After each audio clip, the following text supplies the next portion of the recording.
Monsieur le Président, Monsieur le Wali, frères et sœurs d'engagement, Mesdames et Messieurs les représentants de l'administration, honorable assistance, la famille de la presse ici présente à Zoul Fillaoul.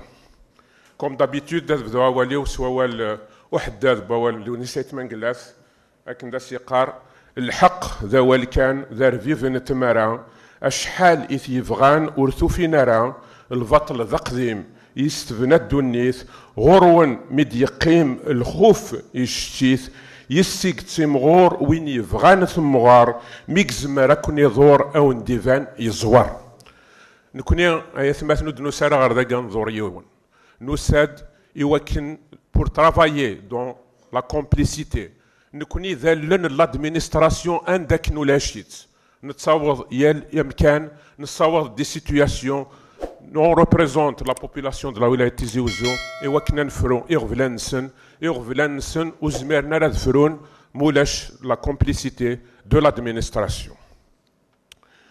Concernant la commission de l'éducation, les thèmes ou bien l'ordre de jour d'Aden et c'est les rentrées sociales, soit l'éducation, soit l'enseignement supérieur, soit la formation professionnelle.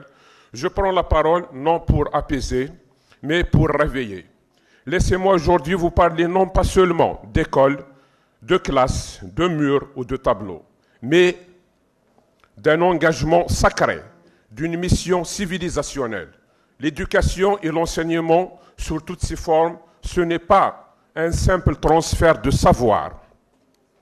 C'est un acte de foi dans l'avenir, un pari sur l'intelligence, la liberté et la dignité humaine. Celui qui enseigne ne transmet pas seulement des connaissances, il forge des esprits, il allume des lumières dans les consciences, il libère.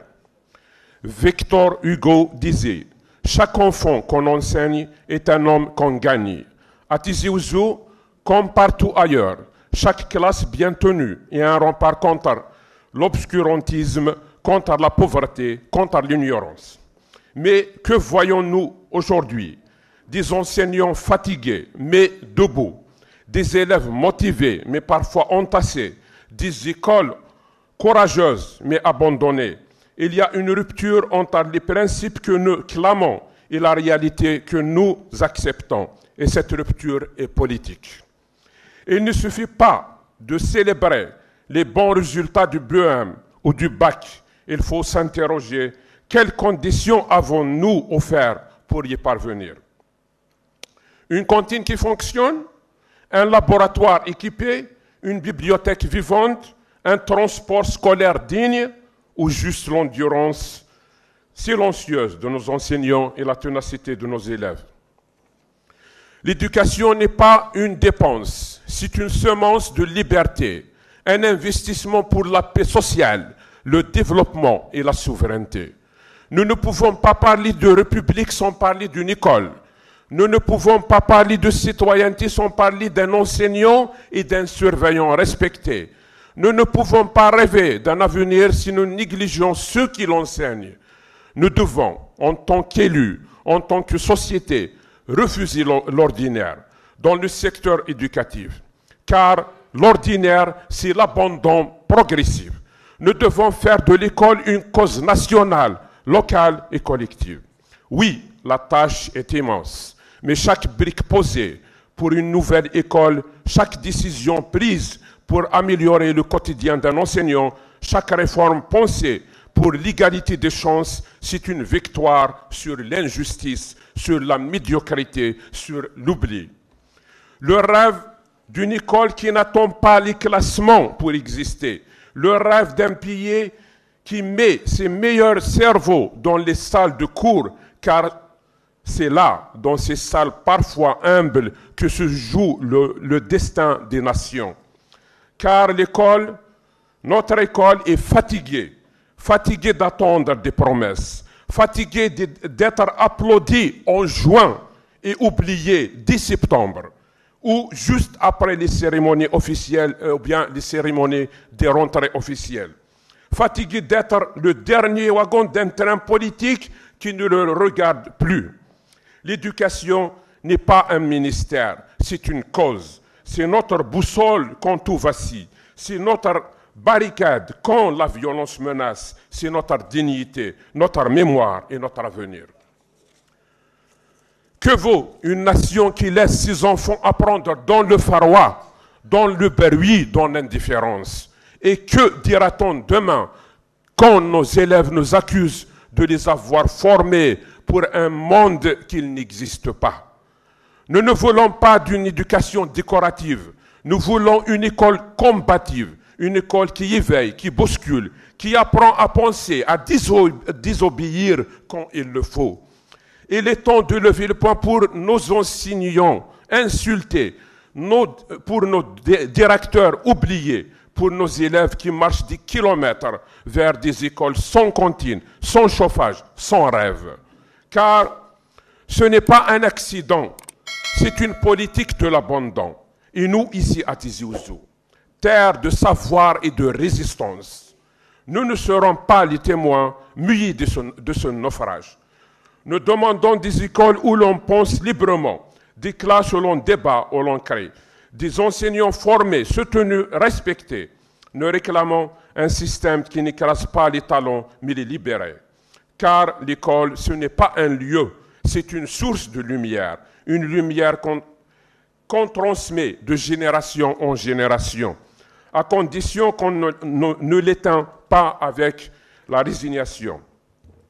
Nous exigeons un plan d'urgence pour la rénovation des établissements en ruine, une carte scolaire équilibrée, des œuvres scolaires dignes, cantines, transport, aires de jeu et des salles de sport, des labos bien équipés. Réalisation des écoles là où le besoin est exprimé. Monsieur Louali, à Tizi Ouzou, on a besoin des écoles, des CEM, des lycées, notamment au chef-lieu de la wilaya à la place des piscines et des jardins publics. Des primaires fonctionnent en double brigade, des établissements fonctionnent à 45 élèves dans une salle. Et quelle salle? Le respect absolu des enseignants dans les textes, dans les actes, la fin du clientélisme et dans la gestion des logements, des mutations, des concours, la fin de la mascarade numérique opaque qui remplace la transparence par l'algorithme aveugle. L'école est le dernier rempart avant le chaos. Quand l'école chute, tout le reste suivra. La citoyenneté, la justice, la paix sociale. À Tizi Ouzou, nous ne laisserons pas notre école tomber. Nous dénoncerons, nous interpellerons, nous combattrons. Et si nous devons aussi le temps, nous le ferons. Car la dignité n'est pas négociable. L'avenir de nos enfants n'est pas à vendre. Nous tenons, à partir de cette tribune de la démocratie, à alerter publiquement sur les dérives constatées dans la mise en œuvre de la numérisation du secteur de l'éducation à l'échelle de notre wilaya. Loin d'être un levier de modernisation, la digitalisation actuelle devient un outil d'opacité, de marginalisation et parfois d'injustice administrative flagrante. Et j'en ai des exemples de cas réels. Je me contente de citer le cas d'une fille admise à la classe de terminale Tarawazia Maes au niveau de lycée Rabah Stambouli. À ce jour, n'est pas inscrite sur la plateforme numérique, faute de l'administration. Et le plus grave, elle n'a pas encore rejoint les bancs de l'école. Nous constatons avec gravité l'opacité totale des plateformes numériques relatives aux mutations, affectations, titularisations et mouvements de personnel. Aucune transparence, aucun accès public, aucune possibilité de recours clair. Des décisions tombent sans explication ni justification. L'inégalité d'action numérique entre établissements de la wilaya, des écoles privées de connexion, d'équipements informatiques ou même de personnel formé, des établissements ruraux et de montagne sont exclus de fait de tout ce processus. Des soupçons de manipulation ou de clientélisme numérique, je dis bien clientélisme numérique, notamment dans la gestion des logements de fonction, des affectations jugées incohérentes, au contraire aux critères officiels. Une gestion centralisée verrouillée, sans consultation des partenaires sociaux, des élus locaux, ni même des directeurs d'établissement. Face à ces constats alarmants, la commission éducation exige un audit indépendant des plateformes numériques utilisées dans la wilaya. Nous souhaitons aujourd'hui dénoncer avec force les irrégularités persistantes dans la gestion de personnel, des logements au sein du secteur de l'éducation dans la wilaya Tizi Ouzou. Gestion opaque de logements d'astreinte, attribution non transparente, souvent influencée par des logiques clientélistes et clanisme. Exclusion injustifiée de personnel en situation prioritaire. Des logements fermés ou sous-occupés alors que des dizaines de fonctionnaires sont en détresse de logement. Affectation des directeurs d'établissement, nomination parfois arbitraire, sans tenir compte de l'ancienneté, de la compétence ou des critères de mérite. Cas avéré de favoritisme dans certaines circonscriptions. Des postes sensibles confiés à des profils peu qualifiés ou non expérimentés. Affectation inéquitable des surveillants, adjoints d'éducation et ouvriers professionnels. Établissements sous-dotés en personnel de surveillance, malgré des effectifs bien élevés des élèves. Répartition déséquilibrée des ouvriers professionnels, avec surcharge dans certains établissements et absence totale dans d'autres. Aucun cadre réglementaire clair sur les critères d'affectation ou de réaffectation. Le personnel du cycle primaire trouve des difficultés dans l'établissement de leurs documents comptables, notamment les ATS, pour débloquer leur carte Chifa, chose qui les prive de bénéficier de leur droit à la sécurité sociale. Nous, membres de la Commission, exigeons un audit global de la gestion des affectations dans le secteur de l'éducation au niveau de la wilaya. Demandons la mise en place d'un mécanisme de contrôle et de recours équitable pour le personnel lésé. Réclamons l'établissement d'une carte réelle des besoins en personnel et en logement avec transparence et équité. Appelons à un dialogue régulier et responsable entre la direction de l'éducation, les syndicats, les élus, les associations des parents d'élèves.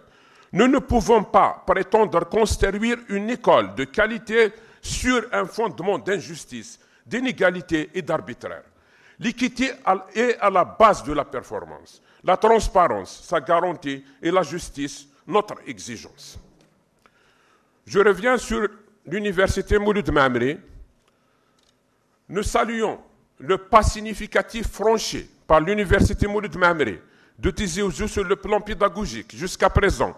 Des efforts louables ont été consentis pour améliorer l'encadrement, diversifier les filières, renforcer la recherche scientifique et moderniser certains outils d'enseignement. Et nous les félicitons pour l'ouverture d'une annexe, l'école normale supérieure, espérant qu'elle sera une école à part entière à l'avenir proche. Cependant, nous ne pouvons fermer les yeux sur les insuffisances persistantes qui freinent encore l'épanouissement de cette institution de référence, les problèmes d'hébergement, de restauration, de transport universitaire, ainsi que la situation de certaines infrastructures restant des préoccupations majeures pour les étudiants et la famille universitaire. Par ailleurs, le dialogue entre l'université et son environnement local demeure timide. L'UMTE ne peut rester en marge de la dynamique territoriale. Son potentiel scientifique, ses compétences humaines et son rôle dans la formation d'élites régionales doivent être pleinement intégrés à la gouvernance locale. L'université Mouloud Mamri est un pilier stratégique à ne pas marginaliser, car elle n'est pas une simple infrastructure de l'enseignement supérieur. Elle est la vitrine intellectuelle, culturelle et scientifique de toute la wilaya. Elle incarne l'esprit d'ouverture, de résistance et de savoir propre de notre région. Le bastion historique des idées démocratiques, le MTE a formé des générations entières de cadres, de militants, de chercheurs et de citoyens éclairés. Son influence dépasse les murs des amphithéâtres. Elle participe activement à l'évaluation de débats publics et à l'ancrage des valeurs démocratiques et républicaines. Nous refusons qu'elle soit mise à l'écart de la gestion locale, ignorée dans les décisions structurantes de développement ou reléguée au rang de simple exécutante des directives centrales. La PIOI de Tizi Ouzou affirme que l'université doit être un partenaire permanent dans l'élaboration des politiques locales. Son potentiel scientifique et humain doit être mobilisé pour développer économiquement, social et culturel de la wilaya. Nous appelons à un plan d'investissement spécifique pour les œuvres universitaires à Tizi Ouzou. Une meilleure articulation entre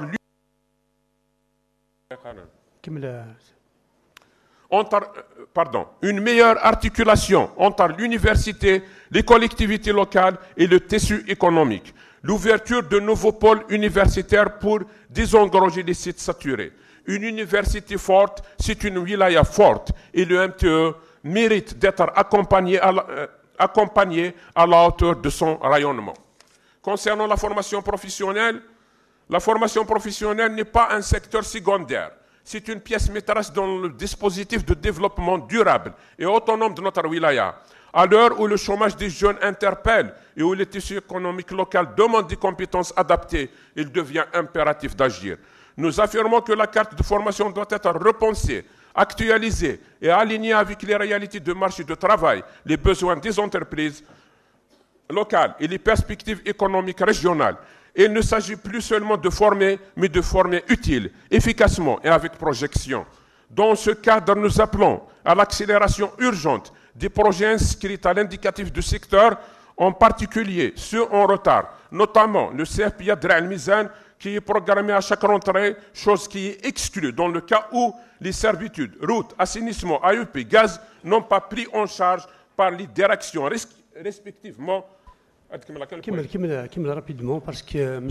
Benzaouch, il est concerné par la communication par rapport à la rentrée scolaire, universitaire et la formation professionnelle. Il a préféré prendre la parole en même temps en tant que président de commission. Donc sa contribution, elle est lue. Allez-y. Je répète, le CFPIA Dra al-Mizan qui est programmé à chaque rentrée, chose qui est exclue dans le cas où les servitudes, routes, assainissement, AEP, gaz n'ont pas pris en charge par les directions respectivement concernées et les opérations de réhabilitation des établissements de formation. La diversification des spécialités de formation avec l'introduction de filières liées à l'agriculture de montagne, aux énergies renouvelables, aux bâtiments durables, au numérique, au tourisme local et à l'artisanat. La création de partenariats solides avec le secteur économique, public et privé pour assurer les stages, l'embauche et adéquation formation-emploi, la modernisation des équipements dans les centres de formation, former, c'est construire. Et former en lien avec l'économie, c'est garantir une insertion professionnelle réelle.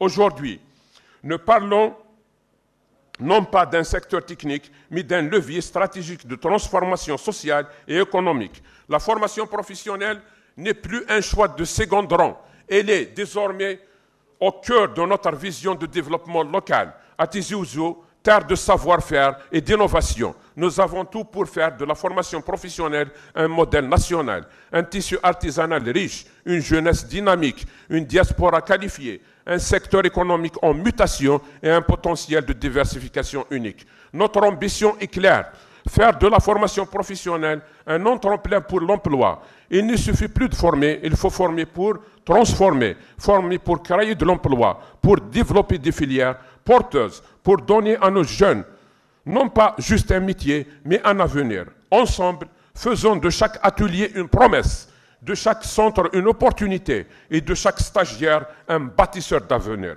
Merci pour votre attention.